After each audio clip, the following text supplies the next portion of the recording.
Do you have a disaster story? Do you have a mock trial that just went terribly wrong? I don't really. I mean, I don't have a mock trial that went terribly wrong. I've had mock trials that we have. Well, I've had mock trials that you lose. You just get poured out on cases that you thought were better. So what do you do when you lose a case like that? If you have sufficient money and time, you do it again. You go back to the drawing boards and you see if you can fix your arguments up, make different arguments, and produce a different result. If you don't, and sometimes you don't, you just go to trial and you try to do the fixing on the fly at the courthouse. I had tried a case in Dallas about 5 years ago against Exxon for a company called Breezeville, and we did very poorly in the mock trial, horrible in the mock trial. And we didn't have the time or the money to go do it again, and we went to trial in Dallas, and we did very well, and we won. So what accounts for the difference? Partly, I think, part of it was that we improved our arguments. Part of it was we got a slightly different jury at the real trial. If you represent a plaintiff in a business case, and you're going to trial in Dallas or Houston, August is the month to be there, because that's a month that so many people of means and high education take vacations, so they aren't going to be around for jury service during August. You get an August jury in Dallas or Houston tends to resemble more a fall jury in Beaumont or Austin or someplace that's typically more plaintiff oriented, and so I think that accounted for part of the difference. When you hire professionals to work with you, what kind of information do you expect to receive in their reports at the end of the day? I want one to tell me, and it doesn't take, see, I've been there watching the results, so I know how the results, I already know which way the jury. I need them, and usually I will watch all three deliberations groups myself before I even get the report. But what I want them to tell me is, A, can you identify through the questionnaire we used, or you can prepare, or other voir dire questions, can you identify the jurors that are going to be bad for me? Question one. Question two is, if I didn't win, or if it was divided, not a clear win, can I turn this around? Do I have a chance to turn around? Question three is, can you tell me the arguments to make that will help me turn it around? Those are the kinds of questions you ask for them. And I've had the jury consultant, once you hire them, after that mock trial, they are helping me write my opening statement. They are helping me formulate the questionnaire that we submit to the real jurors. And then they show up on jury selection day to participate actively in the selection of the jury. That's what I want from my jury consultant. They help you develop the theme of the case too? Of course, yeah. That's part of the arguments that work and don't work. The theme is something that, you probably developed a long time before then. And now you're talking more on just how to make the argument sexy. I know you do a lot of plaintiff work, but I know your firm has a reputation of doing a lot of defense work as well. Do you do mock trials for both defendants and plaintiffs? Absolutely. It's as useful for defense as it is for the plaintiffs. You've got to do it. You've got to, and it's has the same. How much to settle, what kind of jurors you want, what kind of arguments are most appealing. All those are very important. And clients, many of your defense clients, most people who get sued, I think, genuinely feel that they've been wrongfully sued and that the lawsuit's frivolous. Or either that or they're pretty good actors with me. So, there's a real learning process for those people. They aren't going to really want to settle a case until they get hit over the head with the reality that their arguments are not very persuasive and they could really go in and lose a lot of money. And these mock trials are wake-up calls for them. And they'll come out there and say, listen, I see the result, and now, because, you can sit there and say, listen, I think this is a serious case. You ought to pay $3 million to settle this. And they pay the $3 million, and then they hate you for the rest of, as their lawyer. Because, they still got through my mind, I was innocent. It was a frivolous lawsuit. I shouldn't have paid a dime. And I paid Susman $500,000 to defend me, and then paid $3 million to pay off a blackmail, unmeritorious claim. They aren't happy. They aren't happy ex-clients in that experience. But if they go through a mock trial and they've seen what could happen, and then they make the payment, it's much easier for them to, you as a lawyer, come out a lot better. Where in the litigation process do you usually like to plug in your mock trial? It's almost always towards the end, because it's at that time that you have really gathered the evidence. It's no use doing it early. It's at the end where you've gathered the evidence, discovery's over. You almost always have to have some ruling on dispositive issues to make it worthwhile. Let me give you an example. This case we are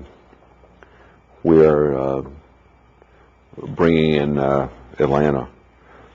Some of the witnesses for the company, Safety Clean, when these financial statements turned out to be false, were actually involved in some criminal proceedings. And a number of them took the Fifth Amendment. Does the Fifth Amendment come into evidence or not? That's an important question to be resolved before you go mock try the case, because the jurors are going to have a very different attitude if they hear that witnesses have invoked their Fifth Amendment than they would otherwise. And there are other things just like this that make a difference. So you get the best results if you wait late in the day so you know what the court's ruling is going to be on issues, legal issues, that make a difference as to what the jury is going to hear. So that what the mock jury hears is very similar to what the real juries hear. Because if it's not, your mock trial is not predictive. Did you learn that lesson the hard way? I've learned it plenty of times the hard way. Not doing it too early. So we do it very late in the game. And almost always when we are able to do it a second time, it's because the case has been postponed, which, of course, 90% of cases never go to trial when they're supposed to go to trial. They're always a postponement for some reason. So you have an opportunity then to go back and do a second mock trial and try to fix the result in the first one. Well, it sounds like the preparation of, say, opening statements for your mock trial, are you using that same opening or something close to it when you actually go to Very, very close to it. Yes, very close. You have already selected your best pieces of evidence to talk about. You have selected your themes and your arguments the best. So, yeah, when I sit down, I have actually not sat down to write my opening statement for the trial. I'm not going to give it. I don't give it on Monday. I don't give it till the 25th of October is when I give it. I'm not actually sat down to write it, but when I do, I will begin with the presentations that we used during 2 mock trials and during the summary jury trial. And it will kind of be the template that I'll go through and, just plagiarize myself and put it in the opening statement. And again, a lot of lawyers will tell you, I believe that it is important in litigation that the clients think that they really have had their fair shake in court. You don't win. No lawyer, maybe Judge Romeo wins all the time, but most mortals do not. You lose cases.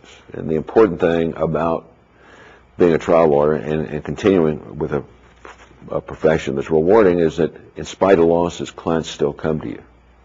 And they come to you because even the clients for whom you lose cases feel you did the best you possibly could. It was just a losing case. The more you can involve them in what you do at court, in what you say to the jury, the more they are going to feel that they've had a fair shake, they've had a fair day in court, and that if they've lost, it's their responsibility. So I write out my opening statement, not because I intend to read it to the jury, but because I want to furnish the client something to read in advance so they can give me input. Say, we wouldn't say that. Well, why don't you say this? And it goes through a lot of iterations, inversions till we get there. And then, of course, you try to speak it as best you can, but keenly aware of what your client wants you to say.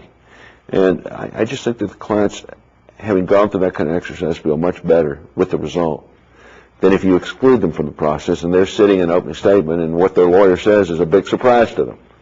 Well, it sounds like despite all the accolades that have been bestowed upon your firm, what it gets down to is you take care of your client. Yeah, it's, of course, and you have to. It's, I think because my firm is we do only commercial litigation, so it's highly specialized, like a heart surgeon. We do it, and usually our cases are bet your company cases. There are cases that these people have once in their business's history. We don't have a lot of repeat business because they never have another case again. So how do you get another client? By word of mouth from the past clients. It's all word of mouth. And, the client's going to call people you have represented in the past. And if they can give you good recommendations, even if you lost a case, you're going to get another case. And if they say, no, you don't want to use this firm, lawyers are not prepared, they don't communicate well, whatever the reason, well, you're not going to get another case. And so, that's the way our business works for us. So we have to make sure the client is happy with the result. And you let the client know about your willingness to conduct a mock trial early in the Oh, yeah, we tell them that very, very quickly. What I give the clients early on, it's actually on our website.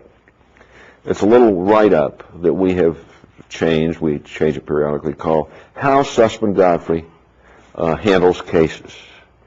And the reason to give the client this is so that they have an expectation of what you're going to do during the case. And it tells them about, we don't believe in a lot of depositions. We don't believe in coding documents, a bunch of high-priced computer coding of documents. We do believe in mock trials. And explains how we use them. So that, again, that's a method of the client sees that before they even hire us. If they don't like, then their expectations of what you're going to do as their lawyer are aligned with what you are going to do, which is very helpful. So that's why we've written this up, and it talks about our use of mock trials. I know we've worked together, and you're a very visual thinker. Do you ever use demonstrative evidence in mock trials? Oh, yeah, all the time. We do. They're not as good as we use in trial because we haven't had as much time to work on them and prepare. But yes, of course, people, and lawyers now, unfortunately I'm not one of them yet, are getting much more proficient in doing with PowerPoint. Most of the lawyers who work with me on cases in my firm are proficient in doing graphs and bar charts and pie charts and things like that are very useful to show to a jury in a mock trial. And we will even use a consultant periodically to prepare exhibits for us. A basic timeline. That's the kind of thing we would do usually.